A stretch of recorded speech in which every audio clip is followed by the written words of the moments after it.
week. 47 more days of January to go. It feels like we've been in a whole other month of another 30 days of January. Anyway, we've come from a very exciting weekend, especially with the AFCON tournament happening at the Ivory Coast. And yes, quite some near upsets. So yes, for lovers of football, something to look forward to, even as Group C, D, E, F, and G. But the highlights were interesting.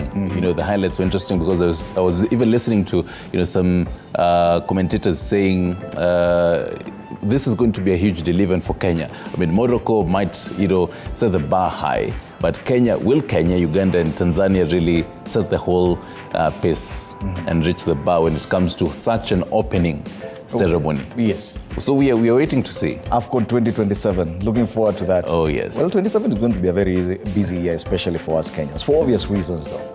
Anyway, let's take a look at what's headlining in the dailies this morning. We have quite a number of newspapers from across the region. And if we could just start off with People Daily. And we have a book crisis after subject change. That's the headline on the People Daily. Matters education. We move on to another paper. We see what's big today. On the Star, Ruto Raila parties lose 900 million shillings in budget cuts. Interesting discussion. Yes, at least the Star has a photo of that opening ceremony in Ivory Coast. Yes. The Standard, Matters education as well. And I see something funny with the font on the Standard today. Oh, yes. But pressure mounts as schools admit 1.4 million Form 1s. Form 1s are joining today. Hopefully the next is Daily Nation, still on Matters schools again. It seems as if you're going to be talking about, okay, it is Taifa Leo. Well, there you do have Daily Nation, Matters education. Matters politics has been on the back bench for 15, for a huge chunk of the year, yes. And now Taifa Leo focuses on Matters politics. Angazia Raila alika kanisa vitani. Next paper, I don't know if we're done with Matters Kenya. Go through Daily Nation. Schools taken to court over debts, and that's Matters education still. And in Business Daily, State House upgrade to cost taxpayers 795 million shillings by June. And if you just make that comparison between a funding crisis in education and that kind of expenditure, so many questions. Yes. Let's move on to the region now. And on the East African season of Anome, things are falling apart in East Africa, the kind of disagreements between member states, individual member states. In Tanzania, let's see what's headlining in Tanzania. All right. In Tanzania, we do have, we actually do have a couple of newspapers from Tanzania. The first one is Tanzania Leo, 22 wafariki dunia, mgodini Simiyu, ufuniko na gema RC asitisha uchimbaji. Still in Tanzania? On the Mwananchi, Kilio Bandarini, that's a big headline, business related, and matters to do with the Dar port. Still in Tanzania, sectors to watch as 2024 unfolds amid optimism. In Tanzania, they're just talking business this morning. I don't know if we have more papers from Tanzania. Okay, let's go to Uganda, see what's a big story in Uganda. On the Daily Monitor, 7 judges to retire, Matters Judiciary, and they also have a photo of some flooding. Oh, yes. No, it's not even flooding. They're washing their roads. There's a whole conference that is to be held in Uganda. Yes, the NAM conference. Non-aligned movement. Yes, and that's what is headlining on the New Vision as well, still in Uganda. Debt investment, top NAM agenda. That's a non-aligned movement. Oh, yes. And that in a nutshell is what is headlines this morning across the region. Oh, yes. Let's take a look at, I'll be giving you the whole weather updates a little bit later on, and also the traffic. Remember, today is the Form 1, the Form 1s are reporting. You remember yours, Fred? I can't remember. It's too far back. Too far back. Back in the 90s.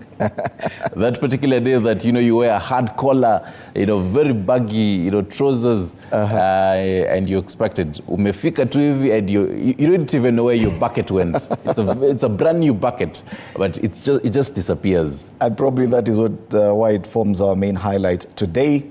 About 1.4 million students who sat for the KCPE exam today. Last year, report to Form 1 classes in different secondary schools countrywide amid a funding crisis. That's a top highlight this morning. The top highlights this morning matters fuel prices, relief for motorists as the Energy and Petroleum Regulatory Authority reviews downwards the cost of petrol by 5 shillings a litre.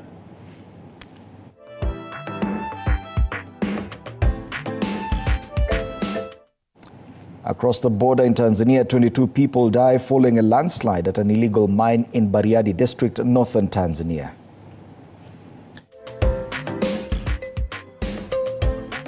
Respective groups at the AFCON tournament after day one of their matches.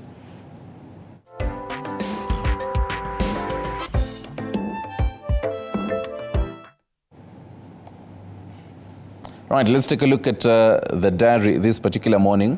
And well, again, the whole Form 1 day one of them, beginning their school calendar this particular day, and forms a top, one of the top, highlights. And diary also will be following up on this particular matter, taking a look at how the Form 1 reporting will be going on in different parts of the country.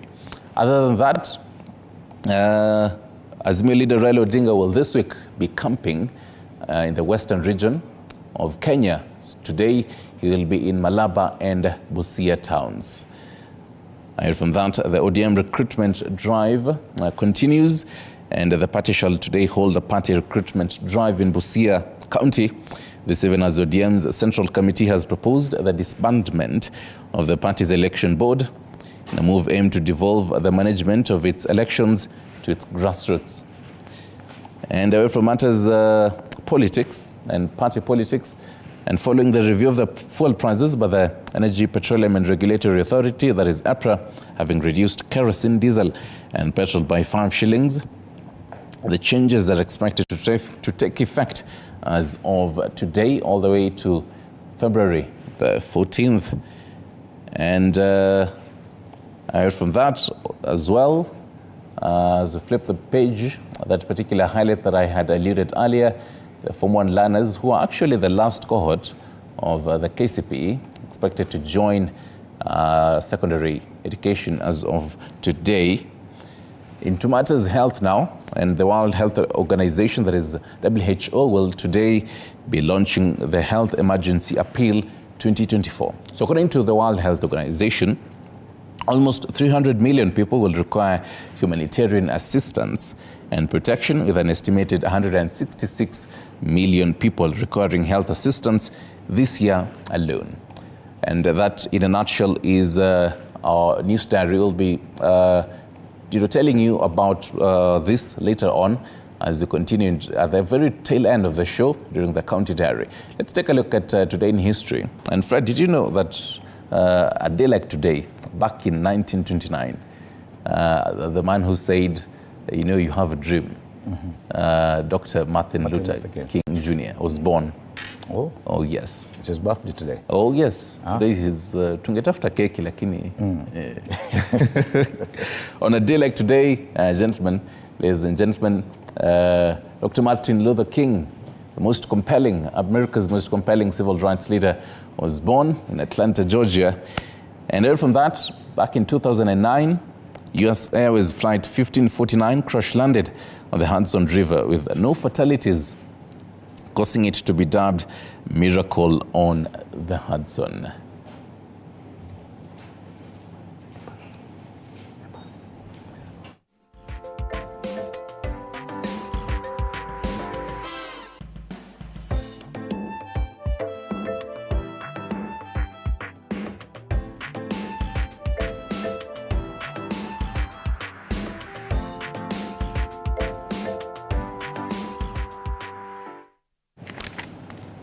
All right. And the question we're asking this morning, or question of the day, which team do you support at the ongoing AFCON tournament?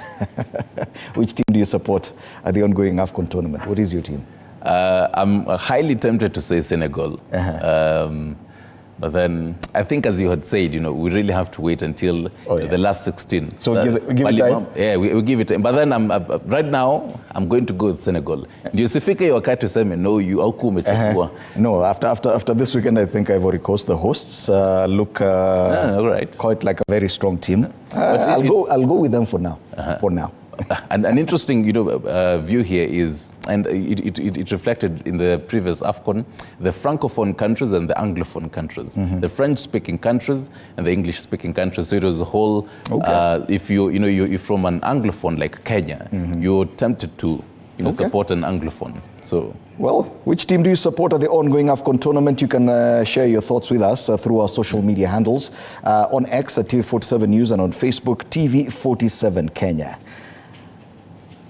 Right, even as we dig into the papers, remember, I'll be taking a look at the weather. I'm trying to see if I can actually load it, and tells me 18 degrees Celsius right about now. Fred, hopefully you do have it. Let's see if you can take a look at that, the possibility of it actually raining, precipitation 30% right now, humidity about 80%, wind 5 kilometers per hour. Are you saying it looks likely that it will rain again today? Oh yes, today is one of those days. Today is one of those days that I assure you and urge you to look for your umbrella wherever you had ditched it. Look for it, because the possibility of it actually raining are quite high as of today. We'll be updating this as we continue, and also taking a look at the whole traffic updates. But then another whole bit that can actually cause traffic this particular morning is the whole Form 1 reporting, even as standard reports. Oh yeah, and I thought our director would play that new bumper for the newspaper. let's roll it.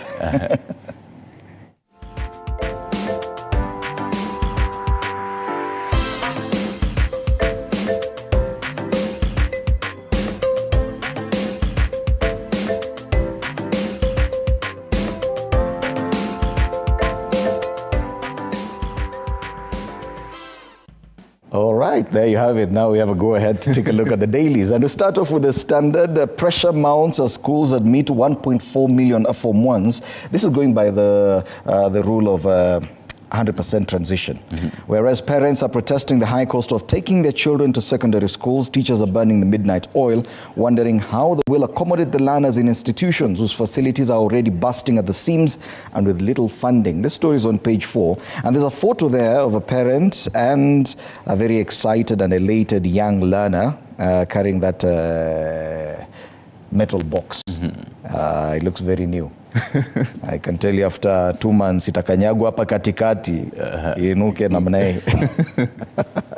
1.4 million Kenyans joining Form 1 this year. That's a big headline on the Standard. The other story given prominence on the front page of the Standard, Raila rails at church leaders for going to bed with government. And he said this yesterday in Kisumu as he attended a church service at St. Stephen's Catholic Church. In business, farmers sell 24 billion shilling coffee at city auction. Elsewhere, planners of Dusit D2 attack pay heavy price. They're talking about one Violet Kemunto, who's living in squalor in Jilib, Somalia, where she fled to before the attack. She had taken part in planning. She spends her time as a language teacher linked to Al-Shabaab. That story is on page 10. Very interesting, and it's on the front page of the Standard. On the top strip of the front page of the Standard, pain and tears over delayed CDF money. And this is still linked to matters funding education, because CDF, a lot of that money, is about 40% goes towards bursaries. Global news, how disgraced TB Joshua faked miracles. And in the health and science pullout, when a child is born with a hole in the heart. And of course, sports highlight, pomp as AFCON gets underway. And if you could just flip to the back page, already tears as Nigeria's Super Eagles fail to soar high. They were held to a 1-1 draw by Equatorial Guinea. Meanwhile, Ivorians coast to victory in AFCON opener. That's why I'm saying I do support that. Today's fixtures, Senegal versus Gambia, Cameroon versus Guinea, and Algeria versus Angola. Those will be played at 5, 8, and 11 p.m. respectively this evening. Remember our question today. Which team are you supporting at the ongoing AFCON tournament? And the Standard has given you quite some nice pictures of the games played so far on pages 30 and 31. And that's the Standard today. All right, let's take a look at matters education here. And Daily Nation seems to, pardon me, have really focused on that largely. On the big story, schools taken to court over debts. And the context of this, we call it matters crisis, just a week after schools reopened, suppliers have dragged institutions that owe them money to courts, even as principals asked the government to release unremitted billions of shillings under the free day secondary education, pages 6 and 7 as well. On page 7, at the very top scroll, there's quite an interesting story there. Matters congestion expected in schools as Form 1 Grade 7 learners join up. Other stories making it to the to the front page of this paper. At the top scroll, matters the whole East African bit. Ruto and Museveni to meet over oil dispute. Leaders seek to mend fences, says Malonza. That is on page 8. And petrol diesel prices fall by 5 shillings per litre. Kenyans benefit from drop in landed costs. On the right scroll, matters politics. Raila asks church to keep state in check. And in matters AFCON, Super Eagles wings clipped by Equatorial Guinea. At the very bottom scroll there, they have a whole, they're taking a look at what happened in Kasarani. This just goes to show how the whole short-term rental, business, the whole dark side of it. And they say a disturbing trend is emerging in Kenya's short-term rental business. For years, the business has given hotels a stiff competition, especially due to the kind of freedom and ease that comes with booking one. However, for months now, the numbers of crimes, including robbery and murder happening in these houses, has raised questions, with calls being made for tighter regulation. Yesterday, the body of a woman was found in a dustbin in an apartment located near Thika Road Mall in Kasarani, Nairobi. And yes, the back page focuses on the whole AFCON 2023. Okay. Tukaze kamba sasa, tuangazie ukurasa wa mbele wa Taifa Leo. Masuala ya siasa. Raila aalika kanisa vitani, asikitika kuwa raia wanaumizwa na mzigo wa ushuru na gharama ya juu ya maisha, ila kanisa limenyamaza tu badala ya kutetea wanyonge. Habari kamili kwenye ukurasa wa pili. Vidokezo zaidi. Arati akataa kupatanishwa na Osoro. Kwingineko, maseneta sasa wapinga kafyu za Kindiki. Habari zaidi. Halwale na Oparanya wazika uadui. Pia masuala ya jaribio la KEPSEA, somo la sayansi, pale juu kwenye ukurasa wa mbele wa Taifa Leo. Pia masuala ya spoti. AFCON nizamu ya Senegal na Cameroon. Mabingwa watetezi wa AFCON Senegal watafungua kazi dhidi ya Gambia. Habari kamili kwenye ukurasa wa 20. Na hizo ndizo habari zilizopewa kipaumbele kwenye gazeti la Taifa Leo hii leo. All right, let's take a look at the Business Daily. And as I alluded earlier, the top story there is State House upgrade to cost taxpayers 795 million shillings by June. And a whole context on this, renovation cost increased by 600 million in mini budget. The 117-year-old structure set for significant upgrade. At the very bottom scroll, Kenya woos investors with 10-year special economic zone licenses. And on that ticker there, matters economy. IMF Executive Board to approve funding to Kenya this week. And Equity takes aim at Safaricom with 8.5% shopping overdraft. Still matters companies on page 7. AFDB, that is African Development Bank, one of Kenya's biggest finances, will in the next 4 years restrict funding infrastructure projects to transport and water. In what it will see energy projects take a hit. And the very top scroll, matters intelligence. When the laws of 2 or more countries overlap, individuals or corporations find themselves caught in the crossfire. Okay. Let's take a look at the People Daily. Book crisis after subject change. Matters education once more. And yes, a photo there of a reduction in the number of subjects and lessons in primary and junior secondary schools leaves confusion among learners and teachers, with the latter being forced to teach subjects they never studied. These are the questions we keep asking about how education is being handled in Kenya.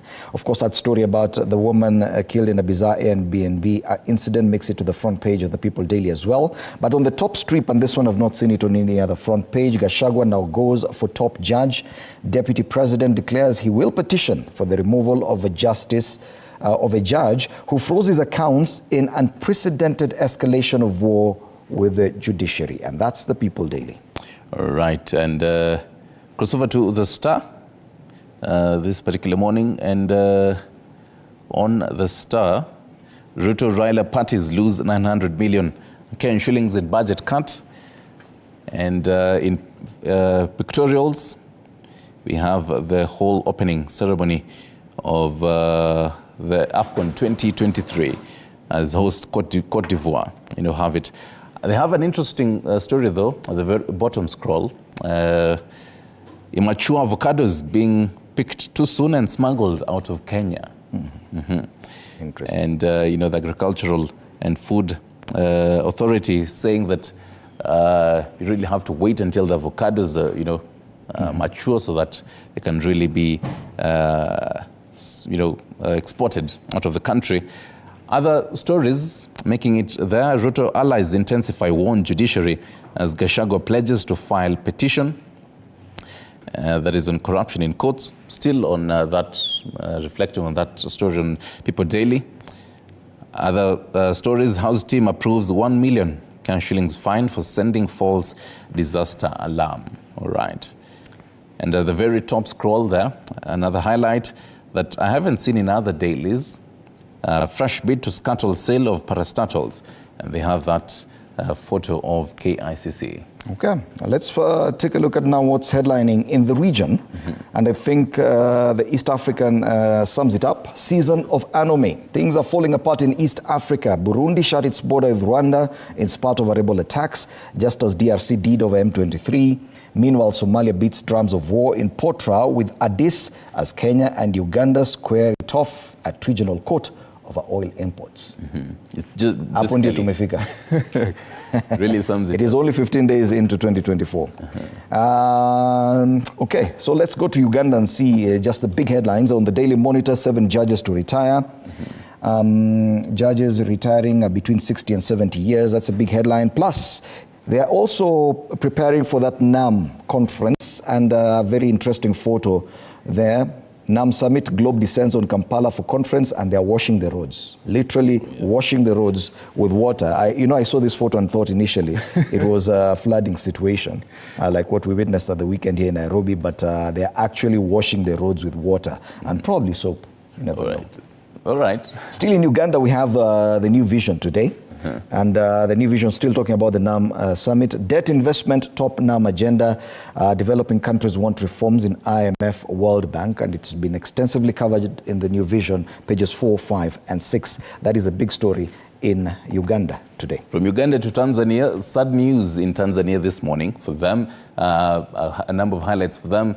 In Mwananchi, CCM yajibu mashambulizi ya Chadema, Mbowe akita mguu. That is in matters country's politics. Kilio bandarini, though, wafanyabiashara walalamika meli kukaa kwa siku nyingi pasi kushusha mzigo. Bandari yasema hiyo ni neema ya maboresho yaliyo yafanya kuongeza gati 5 zaidi kukidhi kiu ya wateja wao. DP World bado yakamilisha taratibu kabla ya kuanza kazi. On The Citizen, sectors to watch as 2024 unfolds amid optimism. And several sectors are expected to spearhead economic growth this year, when Tanzania is expected to be one of only a handful of countries in Africa to buck the trend of global showdown.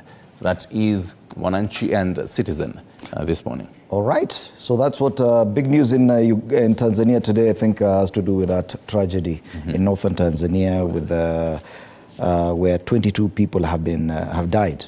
22 miners have died. Let's come back home and take a look at the cartoons. And I can tell you, yes, this is what we've been discussing the whole of last week. And I'm sure even this week we have no choice. We have to discuss matters education. And on page 13 of the Daily Nation, a cartoon, education finding itself in a fix. Matters talking about the confusion in education, delayed funding, exam integrity, CBC confusion, stretched facilities, and this is a state of affairs in our education sector as we speak. That's the cartoon on the Daily Nation. What about the Standard? On the Standard, you do have it there. Okay, the Standard still matters education. And we have parents there, learners joining Form 1, 844. We have JSS, a statement by the government, teachers' unions speaking on the other hand, and the two learners, one joining Form 1, but they're still in 844, and the other one joining JSS. And he says, bro, looks like we are in a confusion-based curriculum. Right. And matters education is still a big discussion point, especially today as 1.4 million learners joined Form 1, even as another similar number joins the junior secondary school, transiting from grade 6 to grade 7 across the country, with stretched facilities, confusion around the funding system, delayed disbursement of CDF funds, lack of money from Treasury to fund the capitation in secondary schools. Teachers are on strike with JSS, saying unless you give us proper contracts, we're not going back to class. And guys are still not sure what they got in KSCSE. Oh, yes. I can tell you, it is quite a confusion. So even as we wait for page 10 of People Daily, an interesting one here on Business Daily on page 11. Someone there says, my family used to complain about me spending too much time on TikTok. I got them addicted to problem solved. That really has to do with the... So they're all now on TikTok. Oh, yes. that really has to do with the number of this conversation that has been going on X. A number of, Gen Z interns and how, they bring the whole flair into the workspace on how, you used to do things, but then, Gen Z interns and, workers really showing, this is how we do things. I'm sure you really get it as a Gen Z. Yeah? Oh, yes. On page 10 of the People Daily, Kevo. Do we have the cartoon on the People Daily? Okay. Oh, there it is. And, okay, there's a volcano there. And Ruto takes war to Uhuru's doorstep. Who will win? Oh, thank you. Thank you for that. And those two gentlemen appear to be getting ready for a fist fight. Yeah. One hiding inside a volcano, and the other one just getting ready and folding his sleeves. Ruto takes war to Uhuru's doorsteps. Who will win? Matters politics. That's a cartoon on the People Daily today. The elusive Mount Kenya politics there. Okay, Mount Kenya politics. All right. After the break, we'll be having MP Tigania West, Dr. John Mutunga, on the panel this morning. Harriet Njoki-Mboshe, Council Member, Law Society of Kenya, will be joining us as well. Daniel Orogo, political analyst, makes a comeback on this panel, and Barnabas Kiplagat-Boit, public policy analyst, also a campaign strategic planner with the UDA party. You don't want to miss that conversation. We'll be discussing a lot more, including the kind of confusion we're seeing in the education sector. So do stand by for that. Meanwhile, you can be part of that conversation as well through our social media pages on X at TV47 News and on Facebook, TV47 Kenya. Oh, yes. You're watching Morning Cafe. And just a reminder to them as well, the question of the day, which team are you supporting in the AFCON? As well as today is Monday, so we'll definitely talk about matters health. We'll be talking about matters cervical health awareness and all that. But on our question of the day, which team do you support the ongoing AFCON tournament? I'm curious the answers that your panelists will be giving. Yes, please give us your answers. We'll ask our panelists as well. Oh, yes. Give us your answers on our social media pages, on X and on Facebook. 2047. I'm yours truly, Stanley Nyaringita. My name is Freddy Ndimuli.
All right, welcome back. You're watching Morning Cafe on TV47 with me, Freddie Ndimuli. We now want to get down to discuss State of the Nation. Our panelists this morning, beginning on my extreme left, Dr. John Mutunga, MP Tigania West. It's good to have you in studio, karibu sana.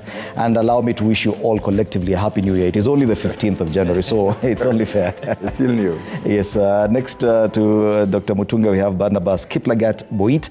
He's a public policy analyst and also a campaign strategic planner with the UDA party. Karibu sana, TV47. Harriet Njoki Mboshe joins us today, Council Member, Law Society of Kenya, and also you're vying for a position in the Law Society? Yes, again? for the presidency of the Law Society. For the presidency? Yes, the election is in February. Okay. So as I say, good morning, Kenya. I am also seeking your support and all the votes in the country. All right. Harriet Njoki Mboshe, candidate for LSK presidency in elections coming up next month. All the best to her. And last but definitely not least, Daniel Orogo, public policy, political analyst. Daniel Orogo, karibu sana. Always a pleasure. It's good to have you in studio. All right. Ladies and gentlemen, it's been very slow politically so far this year, but matters education still making headlines, and so we have to start from there. I know because this affects all of us equally. And if you look at the Daily Nation, it goes with schools taken to court over debts. That is a big headline on the Daily Nation. Matters to do with money. Just a week after schools reopened, suppliers have dragged institutions that owe them money to courts, even as principals asked the government to release and remitted billions of shillings under the free secondary education. Remember, Form 1s are joining this morning, schools countrywide. And the Daily Nation has done its justice in breaking down the amount of funding across years since 2018 to 2022-2023, and the amounts disbursed, the kind of capitation per learner, and the deficit thereof, meaning that close to 800,000 learners are not funded by the government, despite the promise of free secondary education. That's the front page of the Daily Nation. You look at the Standard, still matters to do with education. Pressure mounts as schools admit 1.4 million Form 1s. And whereas parents are protesting the high cost of taking their children to secondary schools, teachers are burning the midnight oil, wondering how they will accommodate the learners in institutions whose facilities are already bursting at the seams and with little funding. Even before we leave the Standard, just there on the top strip, pain and tears over delayed CDF money. This is still linked to education. The urgency for the release of NG-CDF funds is even bigger now, is more now, because of the bursaries that are funded through the NG-CDF kitty. We do have a member of the National Assembly with us, and he'll be telling us more about this. So ladies and gentlemen, definitely matters to do with education are key. These are the biggest discussions we're having.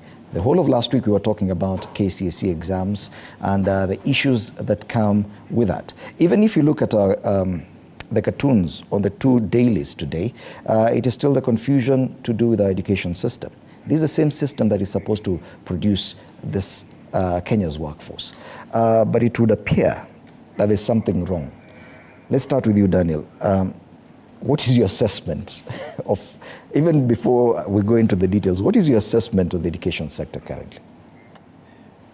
I think good morning once again. I mean, I think like the dailies have put it, it seems there's a crisis in our education sector. I am one of the voices that have been very persistent in terms of trying to interrogate the real transition from the 844 system that was surfaced until the CBC curriculum that now there is a lot of hiccups in terms of that transition. I think the nation, and you can see also from the dailies, one of the pictures that are coming from the Daily Nation is even the parents trying to purchase the second-hand, clothing and uniform for their children back to school. the situation of the cash trap in particularly in schools is, I think, is a situation that really needs to be looked into, because failure to that, education now is becoming a tool of furthering inequality, which really must be addressed in terms of its infrastructure, in terms of disbursement of funds. The idea is that there is a failure even to release capitation for some schools, and therefore schools are not able to sustain purchasing of some of the items because the norm is always to purchase from the suppliers, and then when that is released, then it is paid by the capitation. But it seems that has not been released, and the schools are under cash trap, and therefore hence the eminent lawsuits by the suppliers for the schools that have not been able to pay some of these purchases. The idea is now that we have the Honorable Member of Parliament, who some of these decisions, are being made at the floor of the National Assembly. Probably might not be in the Education Committee, but the fact that some of these critical voices and decisions are made by our representatives to ensure that we not only have education, but it should be that of quality and accessible. Because that is what is enshrined in the Constitution, that we must have a basic, accessible, and quality education, and now which questions seems to be eluding, our country as we speak. Questions about our priorities as a nation do occur, because I've seen on one of the dailies, a business daily, talking about how much will be spent in renovating State House, close to 1 billion shillings between now and June. It may not be enough to fund education, but we are still not, if at all we're in a crisis in funding education. Do you think we're paying enough attention to that kind of problem? Harriet? The thing about education, to me, is that I am a stakeholder, a direct one. In addition to every other thing that I do, I also teach law at the university. And so I'd say, observing, for instance, from the results issues, where now we don't even know who is getting what grade, we're not even sure whether our children are sitting the same exam, it's a crisis right there.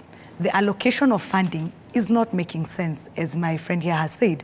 You cannot have a situation whereby the capitation is not making sense. Also, when we were in school, I believe most of us, if you went to a public university, for instance, you knew that a certain portion of your school fees will be paid, isn't it?